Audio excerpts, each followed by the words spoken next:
All right, here we are with a major discussion for this morning. Mental health is fundamental to our collective and individual ability as humans to think, emote, interact with each other, earn a living, and enjoy life. On this basis, the promotion, protection, and restoration of mental health can be regarded as a vital concern of individuals, communities, and societies throughout the world.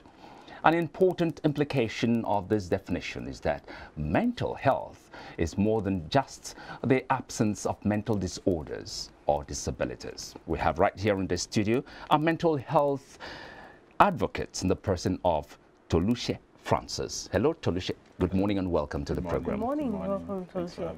How are you? I'm very fine. Obviously. And you look it. Yeah. You look it. Now, how would you explain mental health to a layman? Very, very vital question. So let's look at mental health as a one bunch with branches. She talks about your cognition, talks about your psychological, talks about your social, and talks about your emotions. So how do you feel? That's emotional. How do you think? That's cognition. How do you interact? That's social. How do you manage situations and manage yourself? That's psychological. So mental health, as we all think it, is basically when you look at a tree that has branches, right? So mental health itself is just a tree, but with branches. That the goal of all of them. Okay, so let me use plant nutrition to explain this. So when you water a plant, the water seeps into the soil. The soil brings together the nutrients and then flows back up through the roots, the stem, and then to the leaves. Now, at the end of the day, the leaves receive sunlight and then photosynthesize and then passes that same nutrition again to the stem and then whatever it is that it gives to the atmosphere.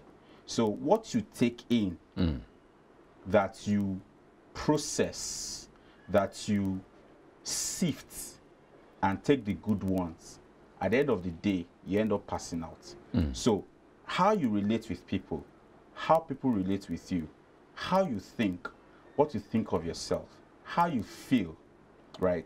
So I always say that for every problem, for every mental health issue that we see, it's in three parts. There's a problem thinking, a problem feeling, and a problem behavior. So I feel somehow because I think somehow, and then I behave somehow. Case in point, self-esteem. I don't think I am good enough. I don't think I am worth any praise. How does that make you feel? You Negative. Feel negative. You feel lower than yourself. Sure. You feel you're not even worthy of just a handshake from the person next to you. And how do you behave? You don't want to talk. You don't interact with anybody. You don't even think you're worthy of entering into through a particular door. So it's not as gigantic as, it's not until it becomes when you see that person walking on the street naked. No, it's as simple as, I don't even want to talk to anybody today. Why? I don't think anybody loves me. Wow. So what are the early detections of this mental health disorder? Because some people don't want to talk, and that's really just their nature. Some people are withdrawn, and really it's natural. They do not like to express themselves. So how can you differentiate from that person who is naturally a quiet person and does not like to talk too much, or someone who really is going through something? So we mistake introversion for withdrawal. They are two different things. When you take the personality survey, you see this person is an extrovert, this person is an introvert, this person is that. A person who is withdrawn is a lot of times withdrawn because of experience that they have had and the fear of a repeat of that experience. So as a way of protecting themselves, they stay away. An introvert give that person something of interest. And a person who you think is an introvert becomes an extrovert. Give an extrovert something that is not of interest. There's an 80% chance that that person all of a sudden begins to look like an introvert. Now, you have mental health disorders, you have mental health conditions, and you have mental illnesses. So in the same way, in public health, you have non-communicable diseases, and then you have communicable diseases. Now, mental health disorders are disorders. They operate on a spectrum. So you have autism spectrum disorder, you have bipolar disorder. Now, bipolar disorder is split into two. You have the manic and the non-manic. So some people being depressed can be quiet all to themselves, whereas sometimes they might be hyperactive. So they swing through the poles. That is called bipolar disorder. So those are disorders. They operate on a spectrum, if I can use that word. They operate on a spectrum. It's very for mental illnesses like schizophrenia. So that's a particular illness. And then it's very from conditions like anxiety, which also sometimes I think could also be a disorder, you know. But you have something like stress, which is a one and for all kind of thing. That's like a mental health condition, a mental illness. So you have them like that. Now, talking about detection, the truth of the matter is there's no one size fits all, which is why you can't just sit in your house and say, I am depressed. The truth of the matter is there has to be not less than 2 weeks consistent sadness. Consistent. Nothing changes that mood. Give the person the best meal, pay huge sum of money to the account of that person, take such person on a vacation, the person still remains the same.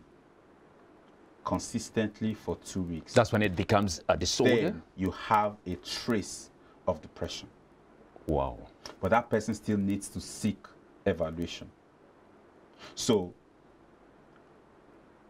there are some tests that therapists, you know, would take such a person through to detect what exactly is wrong.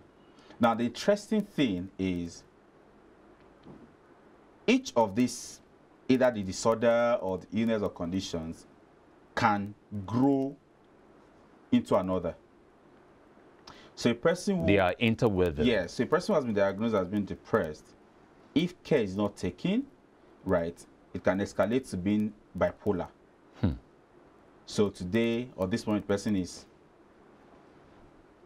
or even crying, and the next moment you see that same person dancing to Bedu, jubilating, like, oh, I thought this person was just crying just now, right? And that's normal.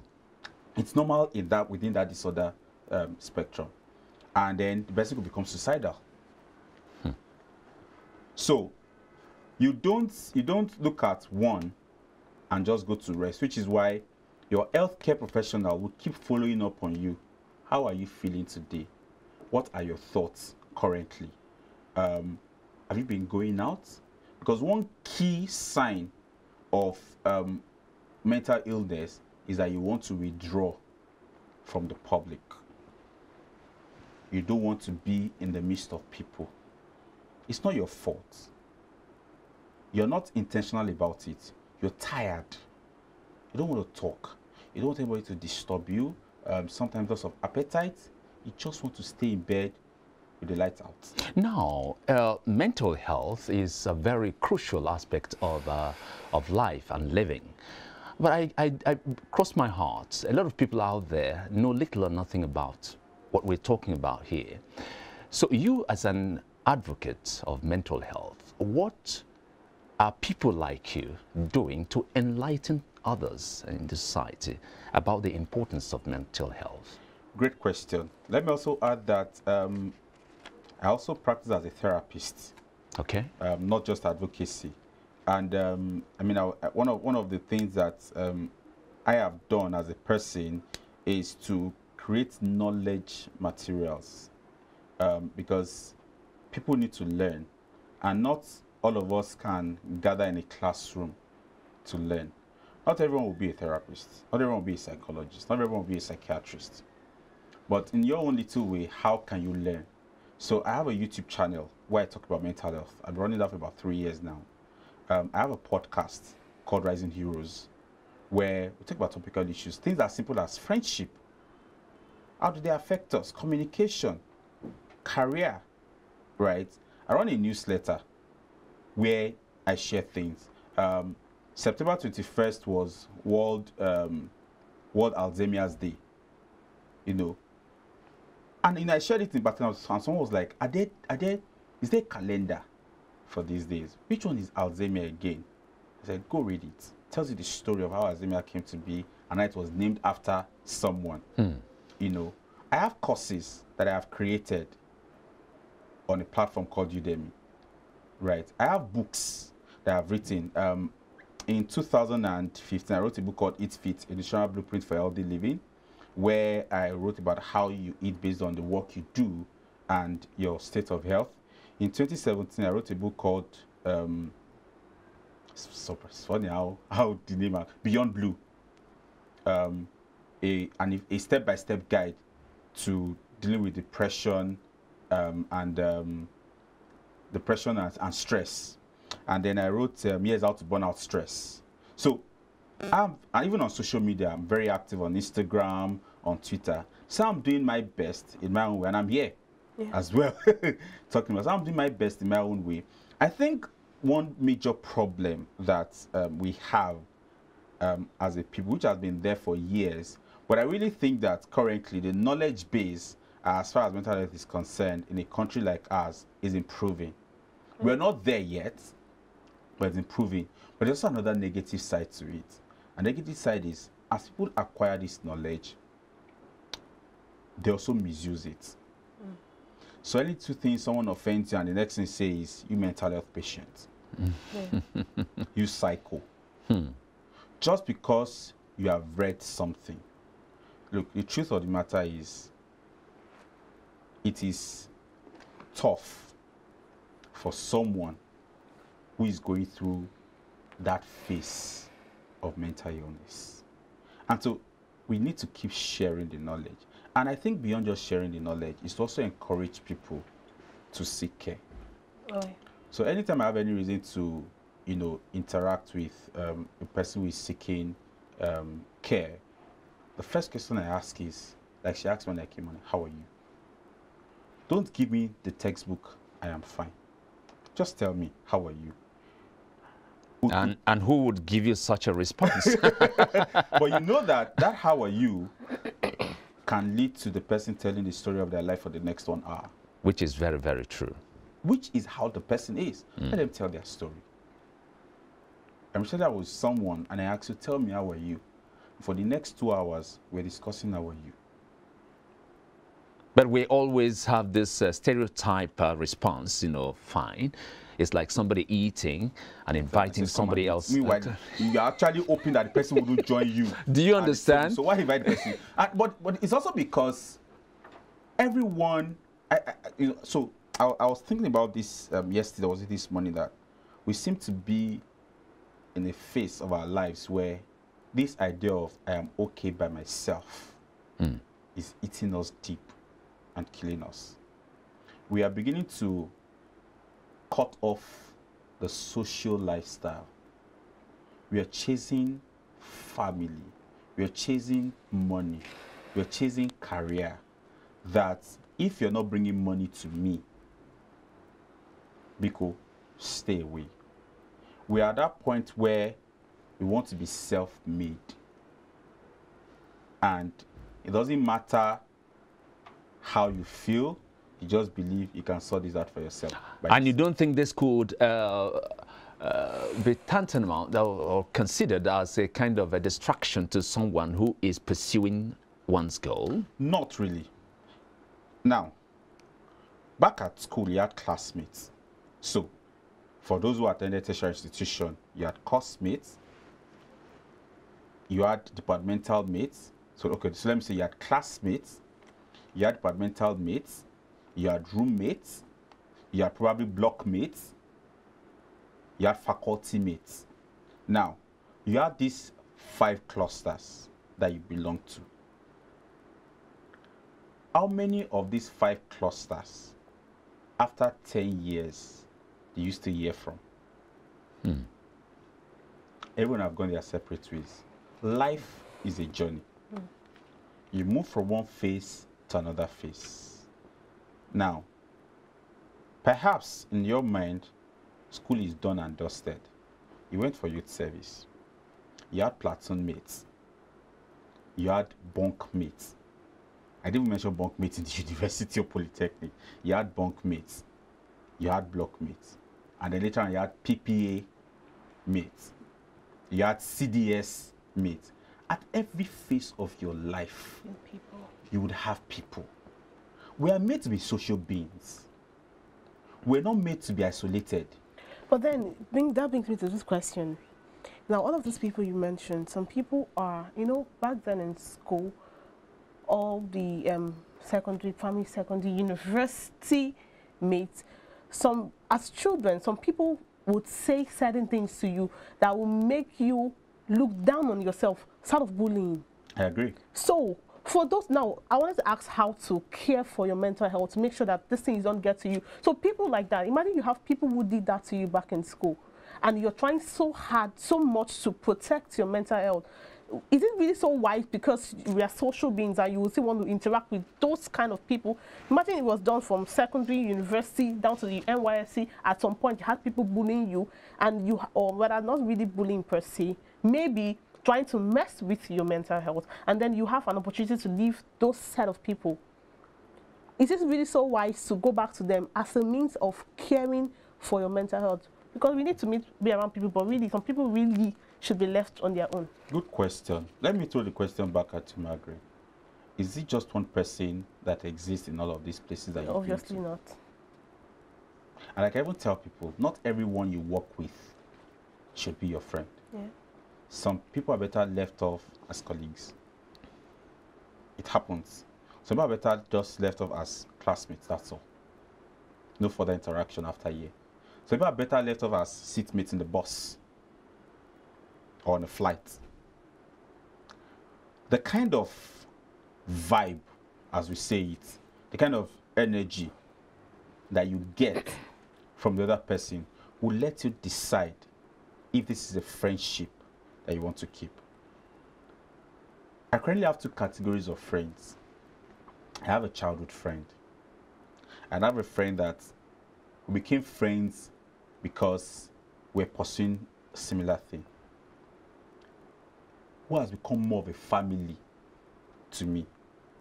I can leave my home at 9 p.m., knock at the door. They won't ask me, where are you coming from? If I do something wrong, I can pick up and say, guy, I just did this, so I am not ashamed or afraid. The truth of the matter is, sometimes we seek lots of friends. Whereas, if you have just that 1 or 2 persons that you know they have your back, they will tell you the truth when you misbehave. Doesn't because we are friends. No, let's pat him at the back, and then behind you, they're gossiping. No, they will tell you the truth, and you know they're telling you the truth because they love you. You can have as many acquaintances as you like. There's a saying that says, a man of many friends must he himself be friendly. So the truth is, what are you also bringing to the table? You can't afford to be a dustbin. You can't just be taking and taking. The other person feel overwhelmed. You should give too. Now, the truth of the matter is, you need to choose what to share and with whom you share.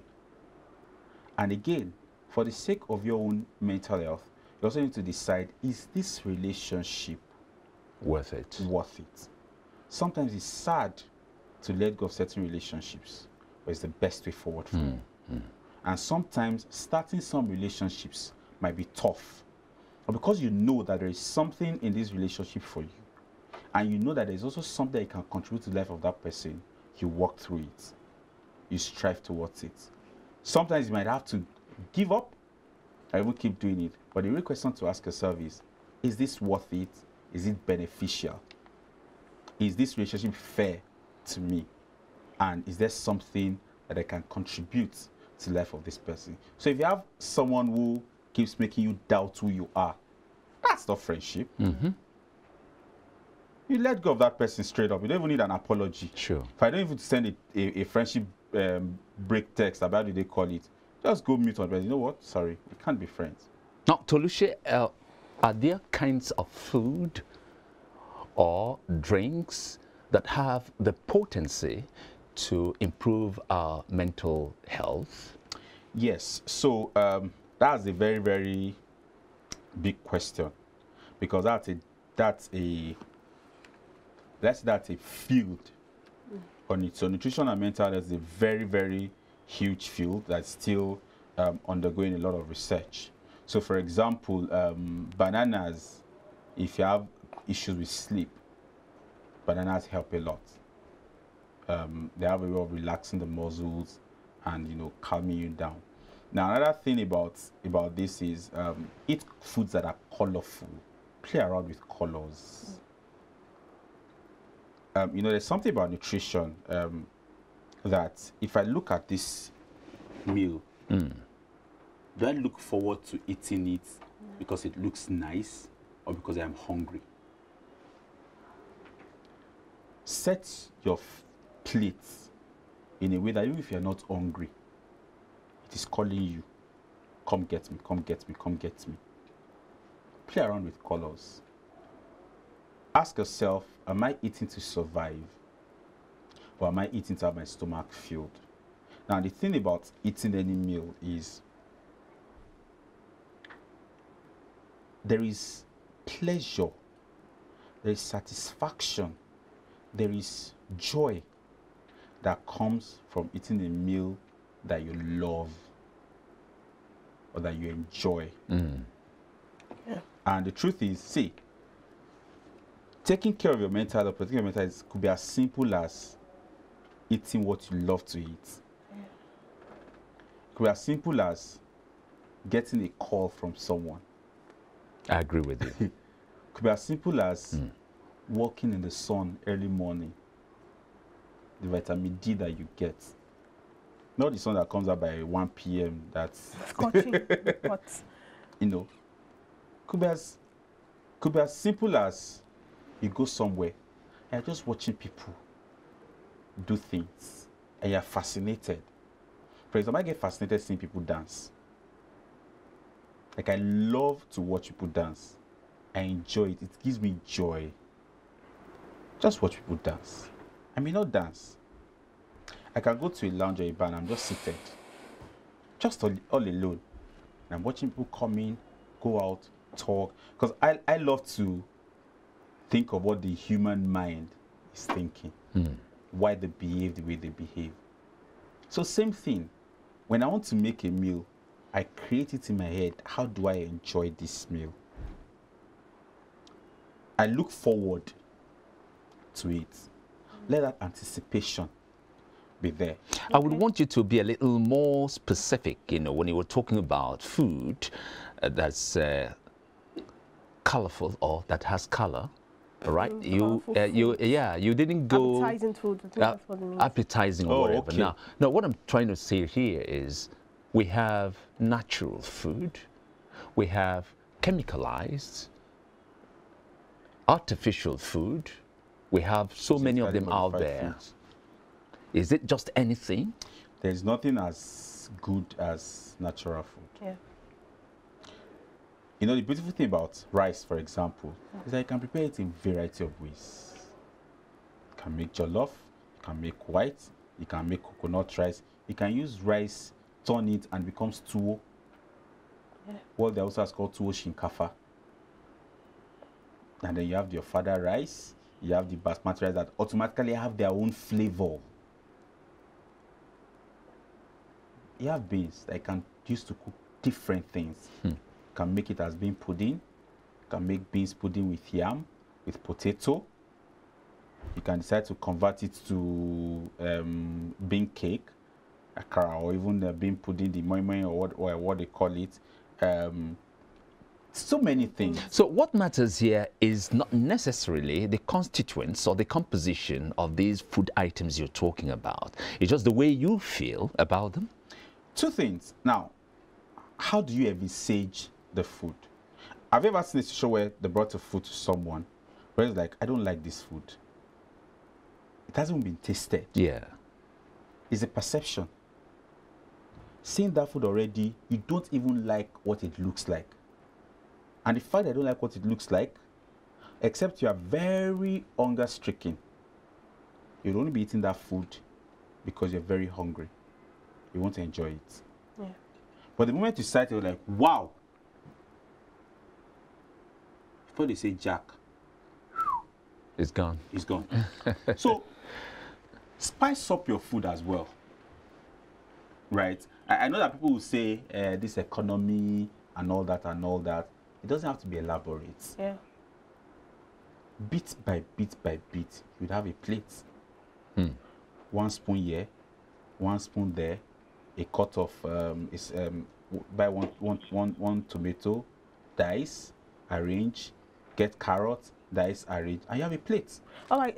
About the mental health, a lot of people are going through a lot in a country like Nigeria. I know the COVID-19, the lockdown and all, it didn't really help people when it comes to their mental health.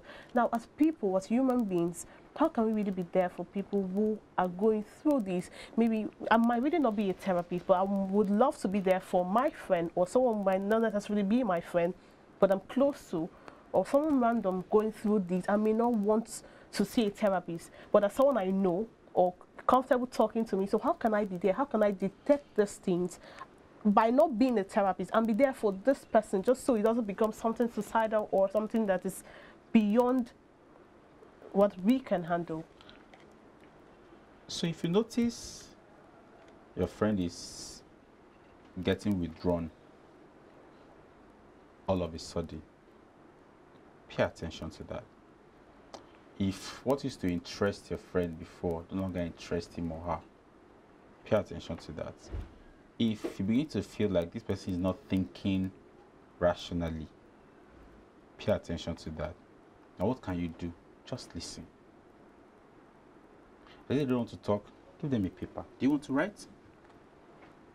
Because sometimes people are tired to talk, but they can write. Just listen. And then, it's okay. I don't know what is wrong, but I know you're not happy. I know that you have stuff going on. I'm here for you. But I also think that maybe we should seek help. Now, the fact that the person can rant to you, the fact that the person can talk to you is something. With time, they would appreciate the fact that you are asking them to seek professional help. Could even say, do you want me to come with you? But let's assume that you are oceans apart, you know, because sometimes I get people message me from outside Nigeria. So I have someone who needs to get care. Please, can you attend to this person? Can you recommend and all that? That alone is a good sign that you care about that person. Sometimes people just want someone that they can rant to. Like things are going, it's all bottled up. They don't want to talk to. Can they pick up their phones? And it's not as not say, now wow, you have never even called me all these days. Wanting. It's very easy for us to fall guilty of that. But even if you do, by the time you realize, apologize. But can your friends pick up their phones and just rant? Just listen. And when they are done, do you feel better? It's okay.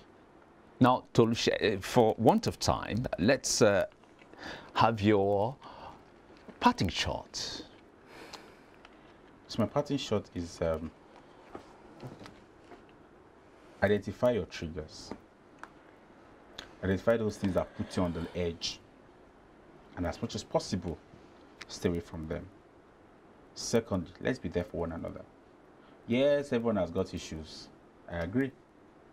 But you're also telling your issues to someone, so another person can tell their issues to you. Let's just be empathetic, not sympathetic. People are not really looking for pity. They just want to know that you're there for them and they can talk to you. Very, very important. Very strong word there. Thank you so much, Toluche, for sharing your thoughts. Thank you for having me. We really do appreciate you. That was Toluche, mental health advocate. Mental health is real. Be there for one another. Today will never come again. Be a friend, be a companion. Let your words heal and not wound.